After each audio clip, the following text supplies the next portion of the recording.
Hello all.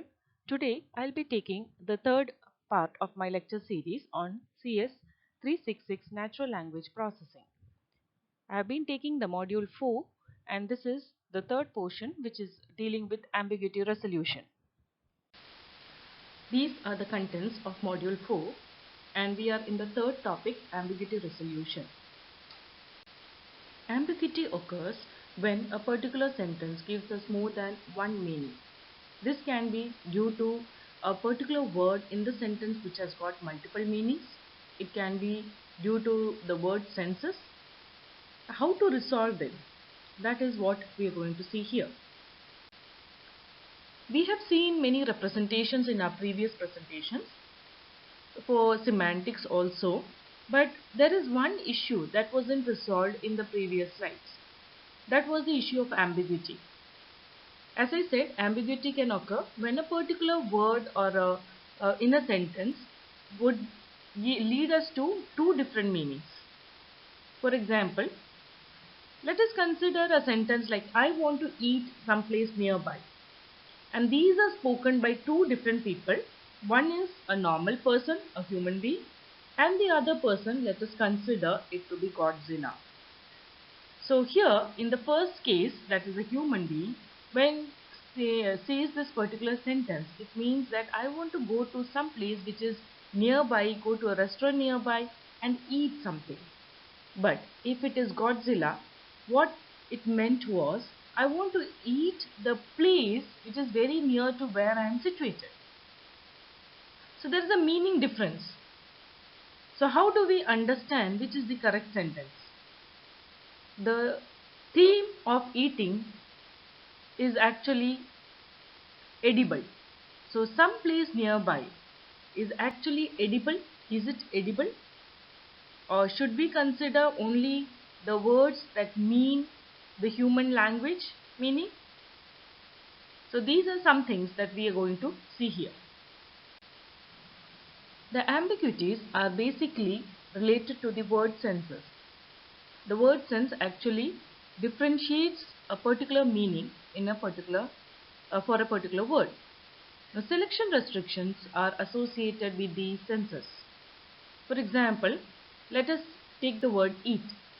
Here we can see that eat as a word has something or somebody eating something.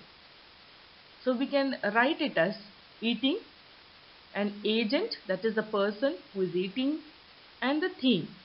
So we can write this predicate form as eating and agent as well as theme, where E is the eating and agent X eats E and the theme is Y. Now for example, we need to add a few things to this because eating means something that is edible, that can be eaten. For example, let us take an example of hamburger. So here we also attach one more predicate term, edible thing, Y, and that Y is can be anything that is considered as eatable. So our variables x and y, x is the person who is eating, y is the thing that is being eaten. So if you see the sentence now, it is eating E. E is being eaten by the agent X, and the eating is happening on the hamburger. That is, hamburger is being eaten. But in this scenario, there is some problem. Here we have to assume a large knowledge base. And we need to keep a comparison or a data of everything that is edible. But what happens when we have some rare occurrences? Can it be taken into account? For example, we have scenarios where a person is eating glass. Now, if I write a sentence where the glass was eaten by a man, will it be taken as something edible or non-edible? These are some problems that are being faced while creating a sentence meaning. To consider such a huge number of word senses, it is difficult for us to understand each and every action that has to be associated with the word. For example, theme of the word eat should have that eat is something that is eaten by somebody and there is something that can be eaten. So all these details are written in something that is called as the WordNet, and WordNet is a dictionary which we have already discussed in my previous slides. So the connection in the WordNet, there is a connection between all the words which gives us a meaning of what can be connected to a particular word and what cannot be. So for example, we can see that the theme of imagine, there is a synset for that. There is a theme of lift, theme of diagonalization, that is for imagine is an entity that can be thought of. To lift means it has to be a physical entity so that it can be lifted. Theme of diagonalize is usually used in a matrix format. So whenever we give a word like imagine a hamburger, lift a hamburger, it can understand. But diagonalize a hamburger is not possible because hamburgers cannot be diagonalized. So in all early implementations, selection restrictions were very strict constraints based basically on something like the word net, where eat would mean a food which was eaten by people.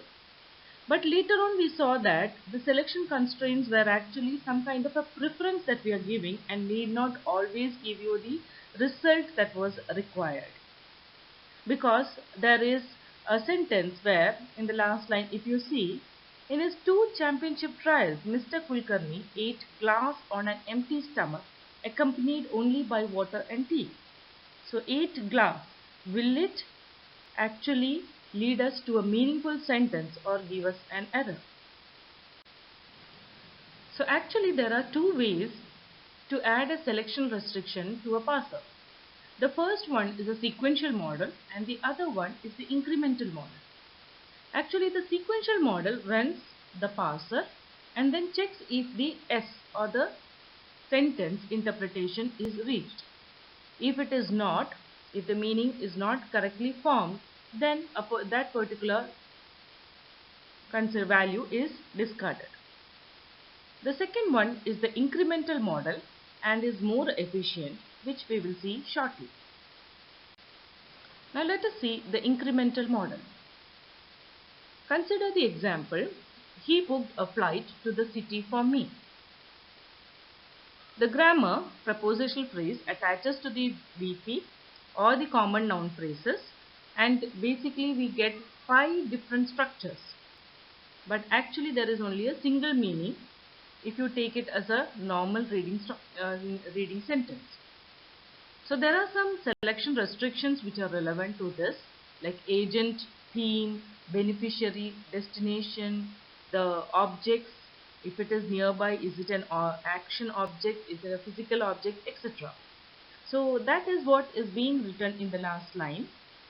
So we have an agent. Agent is the person acting, the main person acting, and theme is what is being done here. Who is going to get resulted by this? If it is a flight, then there can be a start and a destination. If there might be objects in the sentences, there can be some kind of an action in the sentence. Another method that we can see to disambiguate is the semantic networks. The semantic networks actually help us to construct a lexicon by allowing us to introduce the properties of a particular word and its relation to the nearby words. So it really helps to differentiate between the different senses of a particular word. The semantic network is actually a graph where we have a few nodes and there are labeled links to these nodes. The nodes actually represent the word senses and the links represent the semantic relationship between these senses. Now let us see how a graph of a semantic network looks like.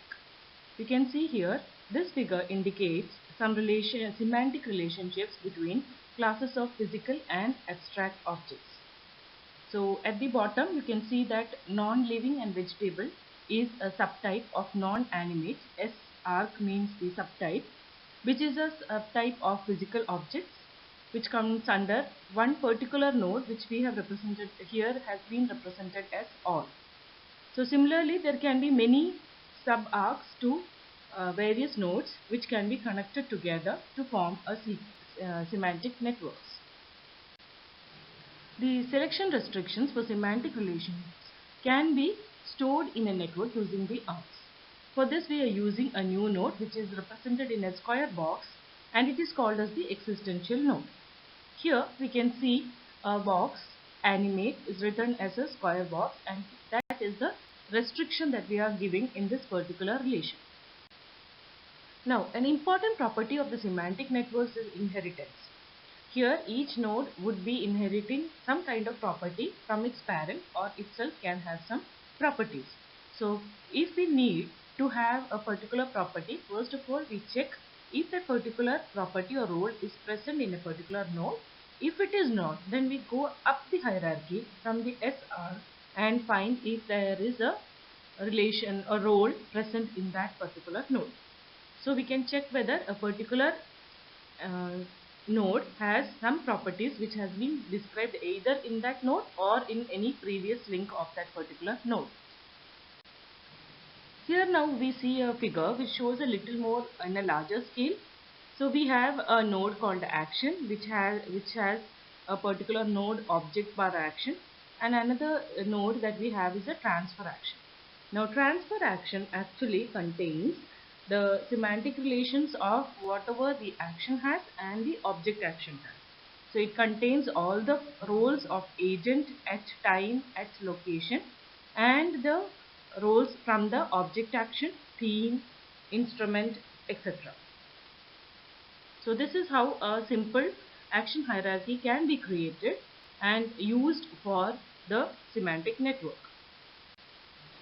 One more good thing about the semantic networks is that it can be useful to represent general knowledge like parts of hierarchy.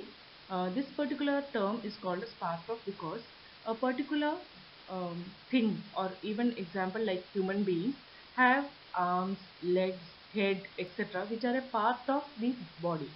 So we can attach the body with legs, arms, etc., and these are subparts of the human body.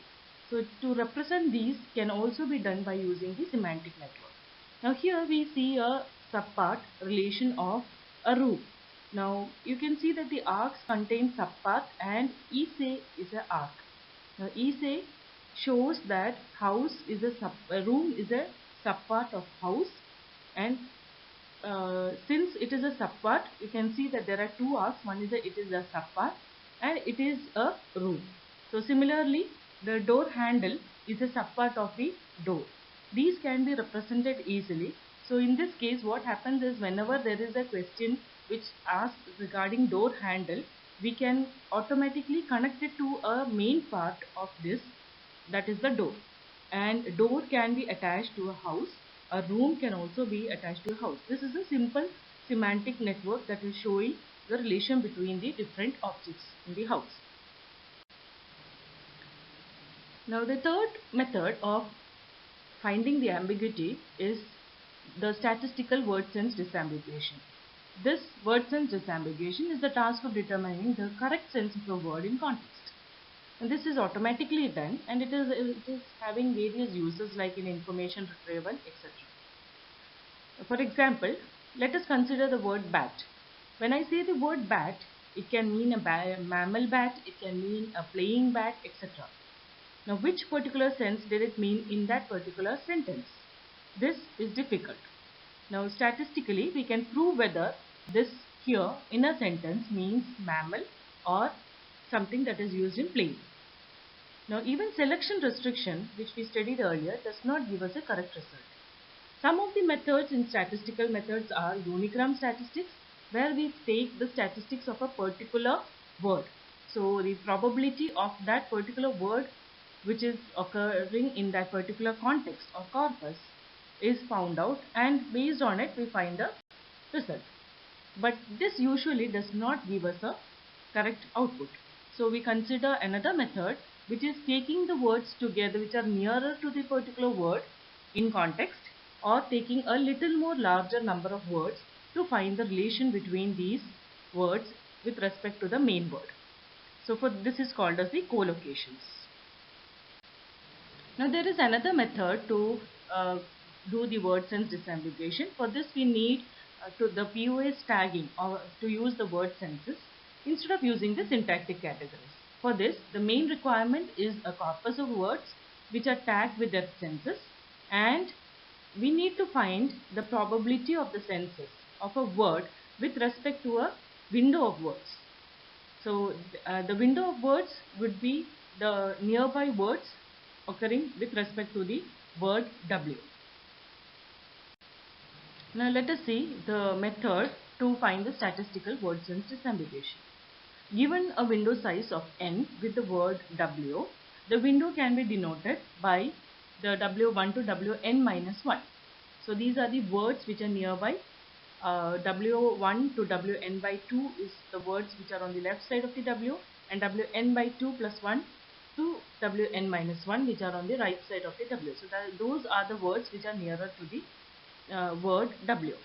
And we use the Bayes rule because it tells us the probability of the word with respect to its senses. So the formula is the probability of the words which are nearby it with respect to the word and its senses into the probability of the word with its senses divided by the probability of all the words which are nearby. Now here we have to assume that each event is independent of all the others. And one good thing is, the larger the window we use, less is the data required. But this does not mean that the window size should be as big as the sentence, which can also be a little disadvantage to this particular equation. So let us consider an example here. We need to take the word bridge. Now bridge can be used in two ways. One is the dental structure, which is used to connect between the teeth, and the other one is the actual suspension, the bridges that are connected between two paths as a roadway. So here we are using a window size of 11, and the corpus size is around 10 million words. So you can see that this particular table consists of the counts for the senses for bridge in a hypothetical corpus. So the probability would be the count, that is the number of times Wi occurs in a window centered on the word with its senses, divided by the count, which is the number of times the word and the sense is the center of the window. Now here we are taking the probability of all the words that can be nearby to the bridges. For example, consider there was a sentence which consisted of the words peak, suspension, dentist, the etc. We need to find out with respect to the words which are nearby the word bridge, does it show the answer as structure, which is the actual bridge structure which we use as a road in the roadways, and the other one is the dental bridge. So finding the probability, we see that the bridge structure is giving us a probability of 0.113, and the probability of the dental structure gives us a 3.87 into 10 raised to minus 4. So based on this we get to the final result, and we see that the probability which is having higher will be taken into consideration. To go further regarding the presentation given here, you can refer the James Allen textbook of Natural Language Understanding. Thank you.